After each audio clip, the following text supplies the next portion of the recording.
Do you know what the Romantic Age is in literature? I'll give you a hint. It doesn't have anything to do with Valentine's Day. It is actually a movement in arts and literature that became popular at the turn of the 18th century. Romantic literature used dramatic images, a focus on self, and an emphasis on the everyday man. Emotion was much more important in Romantic poetry than reason, and most authors used nature as a metaphor or muse.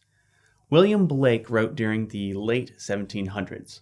He's perhaps most well known for his collection of poems entitled Songs of Innocence and their counterpart, Songs of Experience, two works that embody the romantic ideas of their time. In Songs of Innocence, Blake writes from the perspective of a light-hearted, pleasant piper and shepherd. He talks about God using the metaphor of a lamb, childhood, and divinity. In contrast, Songs of Experience gets down and dirty with the world, writing about the chimney sweeps and describing God as the tiger. Blake's writing is vivid and his descriptions are bright and emotional like many romantic writers of his time. William Wordsworth was another well-known romantic poet who wrote at the beginning of the 18th century. Let's take a look at one part of his well-known poem and see why he was considered a romantic at the time. I wandered lonely as a cloud that floats on high o'er vales and hills, when all at once I saw a crowd, a host of golden daffodils, beside the lake, beneath the trees, fluttering and dancing in the breeze. What's the first thing you notice when you read this? If you say, lots of nature, you're right. That was one of Wordsworth's defining romantic qualities. He wrote about nature often. Also, check out that first line. I wandered lonely as a cloud. Remember the focus on individual self in romantic poetry? In fact, Wordsworth and another author, Samuel Coleridge, are credited with launching the Romantic Age in English literature with their joint publication, Lyrical Ballads. Coleridge was even more well known for his long-form poem, The Rime of the Ancient Mariner, where we read about an ill-fated ship that kills its good luck omen, an albatross, and meets a ghastly end. This poem gives us some phrases and ideas we still use today. Have you ever heard the metaphor of someone wearing an albatross around his neck? What about the phrase, water, water everywhere, but not a drop to drink? That's an approximation of a line in the rhyme.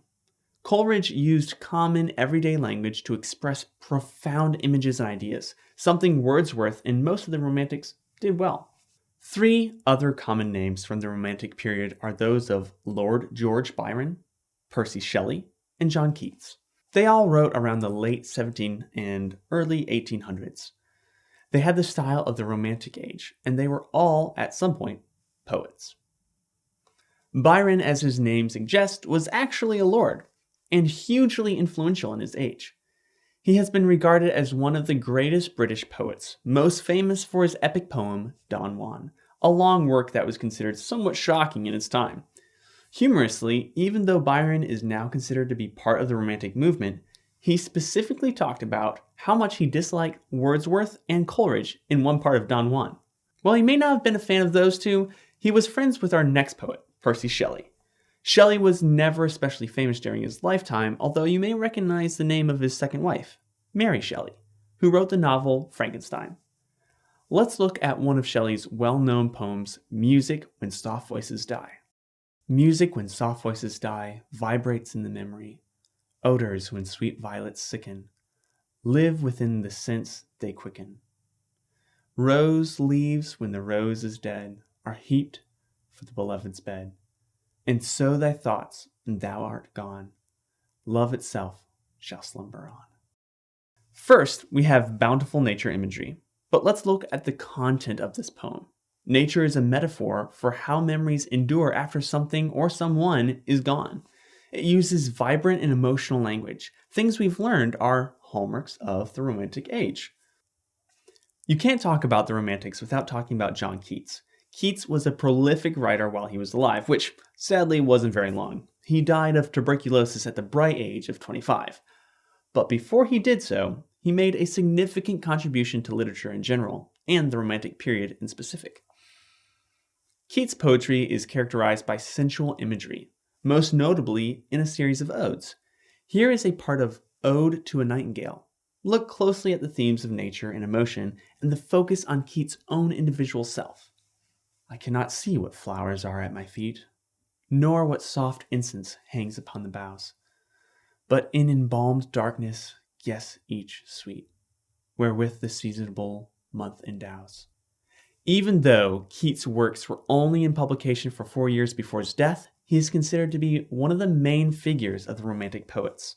Now, before we wrap this up, I want to talk about 2 authors born way before the Romantics who had an influence on their work: Geoffrey Chaucer and Thomas Browne. Chaucer was an English poet and author who lived in the mid to late 1300s and is considered one of the greatest poets of the Middle Ages. He's best known for his collection of short poetic stories called the Canterbury Tales. He has been called the father of English literature, partly because he popularized Middle English at the time when most of the written word appeared in French and Latin. The Romantic authors had a remarkable respect for Chaucer. Keats wrote enthusiastically about the poet in his letters, and even paralleled one of Chaucer's most well-known stories, The Wife of Bath's Tale, with the opening of his own poem, Lamia. Thomas Browne was another English author that influenced the Romantics before the Romantic period. He was alive in the 1600s and wrote largely about the mystery of God, nature, and man. Coleridge considered himself to have rediscovered Browne's genius and wrote a letter where he said, "Sir Thomas Browne is among my first favorites, rich in various knowledge, exuberant, contemplative, and imaginative." As you can see, Coleridge clearly believed Browne had what it took to be considered a Romantic writer, even centuries before the Romantic age. I hope this video gave you a little window into the wonderful world of historical authors. Thanks for watching, and as always, happy studying.